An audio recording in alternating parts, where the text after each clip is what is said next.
오늘은 사랑과 함께 이런 제목으로 말씀 가운데 은혜를 나누고자 합니다. 따라하십시다. 사랑과 함께. 여러분은 어렸을 때부터 존경하는 인물, 내 인생의 롤 모델로 삼고자 하는 인물이 있으십니까? 저는 어렸을 때 슈바이처 박사를 참 좋아했습니다. 그분은 음악에도 탁월했고요, 물론 신학 박사였고 의사였습니다.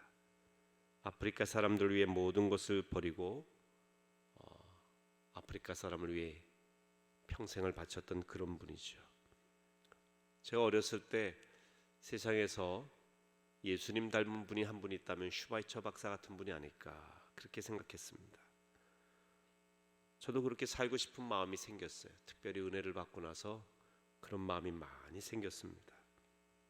제 친구 중에 혈우병으로, 피가 응고되지 않은 병으로 굉장히 힘들어하는 친구가 있습니다. 조금만 피곤하거나 무거운 걸 들거나 어디 부딪히거나 그렇게 되면 멍이 들거나 속에 이제 이 안에서 멍이 드는 거예요. 저 시퍼렇게 멍이 들기도 하고 너무 심하면 2달씩 학교를 못 나오기도 합니다. 저와 가장 친한 친구 중에 하나인데, 그래서 제가 은혜 받고 슈바이처 박사를 존경하다 보니까 제 사랑하는 친구를 돕고 싶은 마음이 생겨서 가방도 들어주기도 하고 학교도 같이 가기도 하고 그랬습니다. 심지어 제가 물론 이제 저희 어머님이 편찮으시기 전 이야기인데, 도시락을 이제 싸가게 되면 좋은 반찬 있잖아요. 그때는 이제 소세지에다가 계란을 이렇게 발라가지고 이 반찬이 참 좋은 반찬이었어요. 그리고 도시락 위에 계란을 깔면 끝내주는 도시락이 됩니다.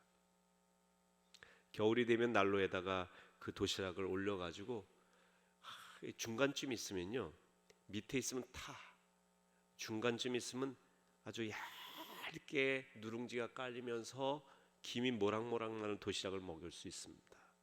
그래서 도시락을 어느 위치에 놓느냐 이걸로 경쟁하기도 하고 그랬었는데, 근데 좋은 반찬 싸가면 친구들이 뚜껑을 열자마자 다 집어갑니다. 근데 여러분 신기한 건요, 하나도 화가 안 나요. 제가 성자라 그런 건 아닌데 슈바이처 박사처럼 내가 아프리카에서 그 모든 걸 희생한 분도 계신데 내가 반찬 희생 못하겠느냐, 이런 마음이 들었어요.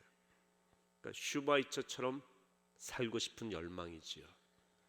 그런데 성장하면서 슈바이처의 모습이 점점 멀어져 갑니다. 좋게 말하면 현실 감각이 생긴 것입니다. 부정적으로 이야기하면 슈바이처와 같은 그런 인품으로 살아가기 어렵다라고 하는 부정적인 생각이 들어오는 것이죠.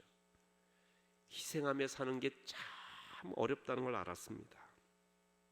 야가진 것이죠. 남을 위해 산다는 것은요, 대단한 일입니다. 손해보는 거 싫어하지 않습니까? 근데 슈바이처 박사가 위대한 인물에서 참 손해를 많이 보신 분이구나, 이런 생각을 갖게 되었어요. 슈바이처처럼 살자, 이게 목표였는데 슈바이처처럼 살기는 어렵다, 이렇게 결론이 내려지는 그런 인생으로 점점 바뀌어가는 것이죠. 근데 슈바이처도 따라잡기 힘든데 오늘 성경 본문에서는 1절에 보면 하나님을 본받는 자가 되라. 아멘들 하시는 분이 계시네요. 그래도 하나님을 본받는 하나님의 자녀가 되라. 구약에 보면 레위기 11장에 내가 거룩하니 너희도 거룩하라. 하나님의 거룩함을 우리도 본받으라 라고 하는 것입니다. 마태복음 5장 48절에 보면 이렇게 되어 있어요. 한번 좀 같이 읽어보실까요? 마태복음 5장 48절 시작. 하늘에 계신 너희 아버지가 온전하신 것 같이 너희도 온전하라. 하나님의 온전하신 같이 너희도 온전하라. 정말 불가능해 보이는 일입니다. 하나님을 본받으라. 내가 거룩하니 너희도 거룩하라. 내가 온전하니 너희도 온전하라. 근데 여러분 기억하세요. 하나님은 우리에게 불가능한 말씀을 주시지 않습니다. 우리가 불가능하다고 생각하기 때문에 불가능해 보이는 것이죠. 하나님의 아들이 십자가에 달려 죽는다는 말씀은 누가 보아도 불가능해 보이는 일이에요. 어떤 사람들은 그런 일은 미련한 일이라고 그렇게 한쪽으로 몰아붙이는 이야기입니다. 어떻게 창조주가 피조물인 인간의 손에 무력하게 돌아가실 수가 있겠습니까? 근데 하나님께서는 이 말씀을 이루셨어요. 하나님과 함께 이 세상을 창조하신 말씀이신 예수 그리스도가 인간의 몸을 입고 이 땅에 오셨습니다. 그분이 인간이 되셔서 죄 많은 인간을 위해 죽으셨어요. 이거는 도저히 상식적으로 불가능한 이야기입니다. 그런데 그렇게 하셨어요. 따라하십시다. 하나님은 불가능을 가능케 하신다. 여러분 믿으시기 바랍니다. 여러분이 인생을 살다가 이건 불가능해 라고 말하는 건 여러분 생각이에요. 하나님이 손대시면 불가능한 일 없습니다. 태양도 멈추게 하신 분이에요. 말씀으로 우주 만물을 창조하신 분입니다. 그 하나님이 우리를 사랑하십니다. 우리가 믿는 하나님이 그 하나님이에요. 하나님을 본받는 자가 되라 하면 하나님을 본받는 자가 될 수 있다는 이야기입니다. 자녀는 자신이 원하든 원하지 않든 자기도 모르는 사이에 부모를 닮아갑니다. 교인들은 제 아들아이를 보고 저를 닮았다고 합니다. 제 딸아이를 보고 어찌면 사모님을 그렇게 닮았느냐고 이야기합니다. 언젠가 한번 엘리베이터에서 어떤 권사님이 제 딸아이에게 아유 안녕하세요 하고 인사를 하더랍니다. 사모님인 줄 알았다고. 제 딸아이가 좋아했을까요? 황당해했을까요? 첫 마디가 이거예요. 아빠 제가 그렇게 늙었어요? 늙은 게 아니라 네가 그만큼 예쁘다는 이야기를 한다. 저희 백문영 감독님 뵙고 난 다음에 아들 백승영 목사를 봤는데 완전히 데칼코마니 그렇게 닮을 수가, 세상 어디 갖다 놔도 이분은 백문영 감독님의 아들이라는 걸 누구나 알 수 있는 그런 외모를 가지고 있어요. 하나님의 기가 막힌 솜씨죠. 근데 자녀는 부모의 외형만 닮는 게 아닙니다. 성품도 닮아요. 말과 행동도 닮습니다. 어쩌다가 이런 애가 태어났나 말하지 마세요. 본인의 과거를 잘 부모님에게 물어보시기 바랍니다. 우리가 하나님의 자녀가 되면 아버지 하나님을 본받는 것은 당연한 일이에요. 그렇게 됩니다. 그러니까 우리가 하나님의 자녀로서 살아가려고 애쓰지 않기 때문에, 하나님의 자녀됨에 대한 확신이 없기 때문에 우리가 하나님과 멀어져 있는 것 같이 보이지만, 우리가 하나님의 자녀가 되면 본받는 자가 되고 그리스도 예수를 닮아가게 되어 있습니다. 그러니 하나님이 우리의 롤 모델인 셈입니다. 영광스럽게도 우리는 하나님처럼 온전해질 수 있고 거룩해질 수 있다는 이야기입니다. 어떻게 그렇게 할 수 있는가? 성령을 근심하게 하지 않는 것입니다. 에베소서 4장 30절에 보면 성령을 근심하게 하지 말라 그랬어요. 성령께서 우리 안에서 하나님을 닮아가도록 역사하시는 거예요. 자, 한번 4장 30절 읽습니다. 하나님의 성령을 근심하게 하지 말라. 그 안에서 너희가 구원의 날까지 인치심을 받았느니라. 성령께서 우리의 구원을 인쳐주셨다, 도장 찍어주셨다는 것이고요. 우리가 궁극적으로 온전한 구원을 받는 그날까지 성령께서 우리 안에서 역사하세요. 그 성령을 근심하게 하지 말라는 거예요. 성령을 따라 살아가는 것이지요. 성령이 근심한다는 걸 뭘 말하느냐? 우리 안에 성령이 일단 있다는 이야기예요. 그런데 성령이 인도하신 따라 살지 않으면 그분이 근심하세요. 그 근심의 증거가 우리 안에서의 불안함이에요. 주님 뜻대로 살지 않으면 세상 가운데 취해 있어도 왠지 모르게 불안해. 그것이 기쁘지 않아. 성령 없이 살던, 예수님 없이 살던 과거에 전혀 무감각하게 느끼던 그 쾌락이 아니에요. 똑같은 행동을 해도 왠지 불안하고 마음이 괴롭고 이렇게 살면 안 되는데 하는 마음이 드는 것은 성령이 근심하는 것. 분명한 것은 성령이 우리 안에 계시다는 거예요. 그렇기 때문에 우리가 부족하지만 점점 그분을 닮아가게 되는 것입니다. 우리 힘으로는 어렵지만 성령을 의지하면 가능하도록 하셨습니다. 성령님을 어떤 분으로 우리가 인식할 수 있느냐? 예수님을 닮아가도록 만드시는 분이다 라고 하는 것입니다. 이 성령님이 함께 하시면 예수님이 생각나요. 아, 예수님이라면 어떻게 하셨을까? 이렇게 말씀하셨을까? 이런 생각을 하셨을까? 어려운 사람을 보면 이렇게 어떻게 행동하셨을까?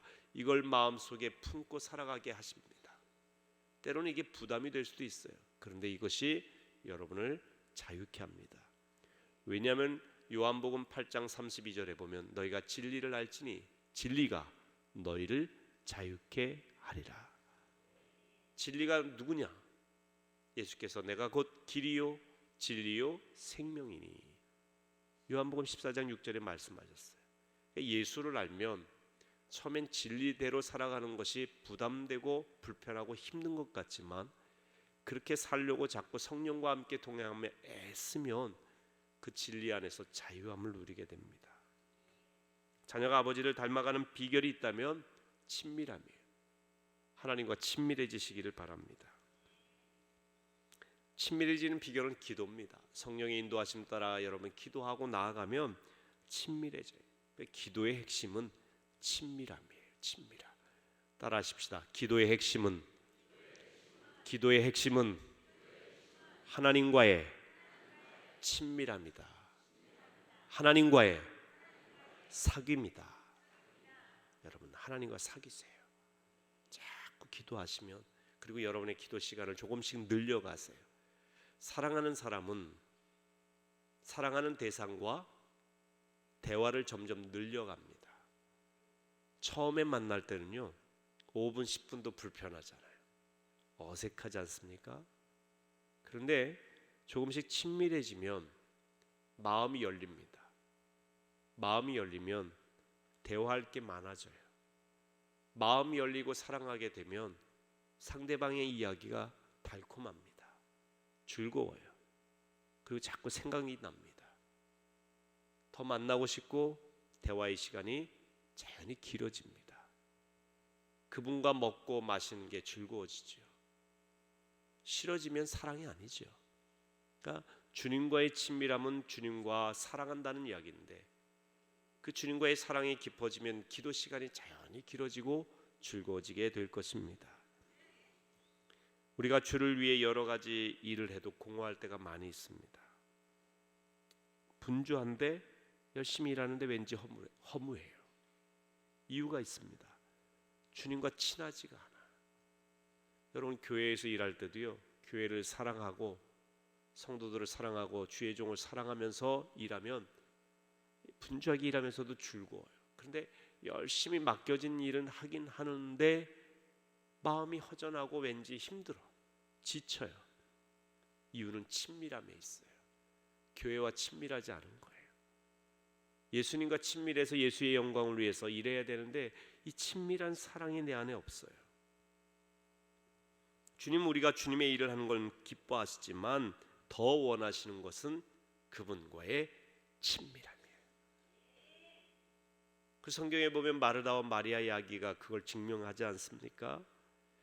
예수님께서 분주하게 예수님께 대접하기 위해 힘쓰는 마르다. 그런데 마리아는 예수님 옆에서 말씀만 듣고 있거든요. 사실 인간적으로는 얄미워요. 그래서 예수님에게 마리아 좀 저를 도와주도록 그렇게 말씀하옵소서. 그러자 예수님께서는 그래 너 열심히 일하는데 마리아만 여기서 아주 그냥 일 안 하고 그냥 앉아서 이야기만 듣는구나, 그러신 게 아니라 마르다야 마리아가 좋은 편을 택했다. 내가 원하는 것은 바로 마리아처럼 이렇게 나와 가까이 친밀하게 있는 것이다. 그런 이야기예요. 여러분, 주님과 친밀해지시기를 바랍니다. 기도가 일이 되지 마세요. 예배가 일이 아니라 종교적인 부담의 의식이 아니라 주님과 사귀는 친밀함. 주님 사랑하는 거죠. 사랑하는 거예요. 새벽 시간에 나오는 것도 주님과 사랑하는 마음으로 나오면 이 새벽 시간이 즐거워질 것입니다. 부담스러운 즐거움이죠. 사랑하는 사람 새벽에도 만나고 밤새도록도 만나지 않습니까? 주님께서도 우리가 친해지기를 원하세요. 내가 너와 더불어 먹고 너는 나로 더불어 먹으리라. 제자훈련 수료자의 간증을 들을 때 늘 은혜가 돼요. 여러분에게도 한번 좀 예수님의 사람 제자훈련 마치고 간증하는 분들의 이야기를 같이 다 나눴으면 좋겠는데 한 2-3시간 이제 진행하다 보니까 예배 시간에 진행하기가 참 쉽지 않습니다. 이 제자훈련 중에 그런 간증을 하게 된 원인 중에 하나가 기도 훈련을 계속하게 되기 때문에 그렇습니다. 처음에는 10분 정도, 그러다가 조금씩 늘려가죠. 근데 거의 10분간 주님과 함께하면서 잊지 못할 감격을 누리기 시작하면 기도하는 게 즐거워져요. 요즘 기도학교를 진행하고 있는데 같이 기도하시는 분들이 그룹을 지어서 같이 기도하기도 하고 또 합심으로 기도하기도 하고 조용히 기도하기도 하고 손으로 기도를 써보기도 하고 다양한 기도의 모습으로 주님과 친밀한 사귐의 자리로 나가면서 얼굴 표정도 좋아지고 또 마음의 기쁨도 생기고 기도하는 맛을 느끼게 된다고 합니다. 여러분 신앙생활이 공허하지 않기 위해서는 주님과 친밀해지시기를 바랍니다. 기도의 자리로 나가세요. 친하면 닮고 싶어지는 것이지요. 제가 중학교 시절인가요? 나다나엘 호우돈의 큰 바위 얼굴이라고 하는 소설을 국어 시간에 배웠어요. 굉장히 인상이 깊었습니다. 큰 바위 얼굴을 늘 바라보며 살았던 주인공이 나중에는 큰 바위 얼굴과 닮은 모습으로 그 지역의 시장으로 와서 훌륭하게 많은 분들에게 사랑의 봉사를 한다고 하는 그런 이야기입니다. 오늘날 사람들이 보니까 그 소년이, 그 시장이 큰 바위 얼굴과 닮아 있는 거예요. 다른 사람도 느낄 정도로.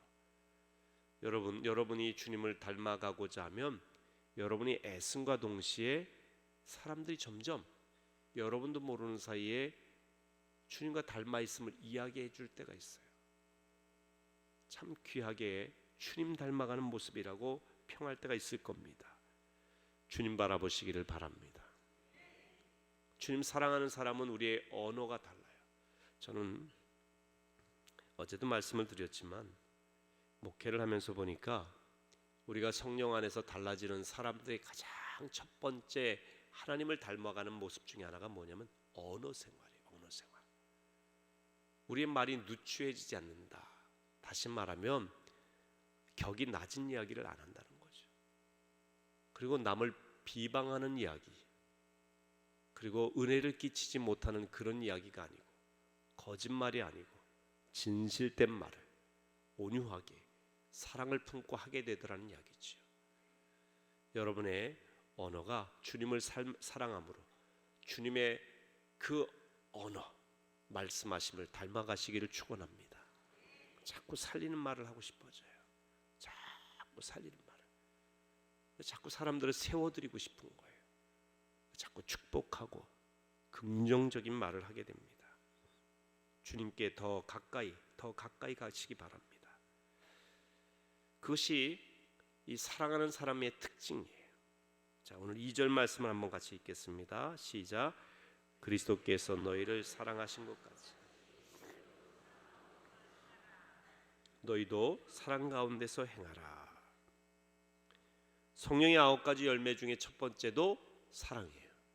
갈라디아서 5장 22절에 보면 오직 성령의 열매는 사랑과 이렇게 시작해요. 최고의 은사를 이야기할 때 사도 바울이 사랑을 이야기합니다. 하나님은 사랑이시라고 했어요. 믿음, 소망, 사랑, 그 중에 제일은 사랑이라. 어거스틴이 이렇게 얘기했습니다. 사랑하라, 내 마음대로 해라. 사랑하고 내 마음대로 해라. 마음대로 하는 게 먼저가 아니에요. 사랑하는 게 먼저죠.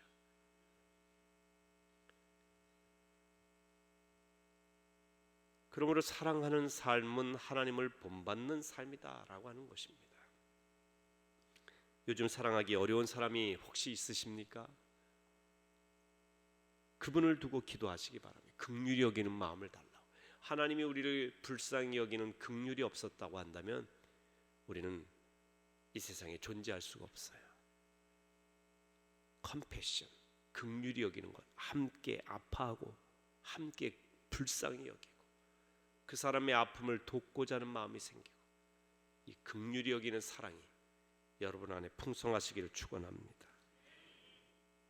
우리는 분명히 사랑하고 용서할 수 있습니다.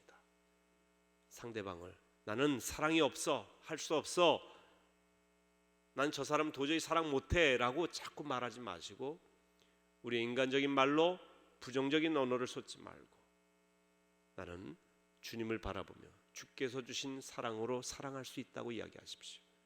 우리가 찬양하죠. 사랑해 주님이 날 사랑하듯이 나도 널 사랑하며 섬기리.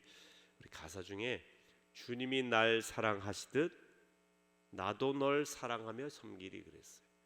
다시 말하면 내 사랑으로 사랑하는 게 아니라 주님의 그 사랑으로 사랑하는 거예요. 그러니까 내 감정과 내 의지로 사랑하려고 하면 참 사랑하기 어렵죠. 힘듭니다. 근데 주님의 그 사랑으로 사랑할 때 여러분 능히 사랑할 수 있게 되심을 믿으시기 바랍니다. 예수님이 여러분을 사랑하셨다는 그 사랑이 풍성할 때 다른 사람 사랑할 수 있는 능력이 생겨요. 그래서 어려서부터 사랑을 많이 받은 자녀가 훗날 또 사랑을 많이 베풉니다. 많이 품어주시고 안아주시고 사랑한다 말하시고 풍성한 사랑을 우리 자녀들에게 이웃에게 부어주시기 바랍니다. 그래서 그 사랑이 계속 이어지도록 하나님의 사랑의 물결이 넘쳐나도록 하시기를 주의 이름으로 축원합니다.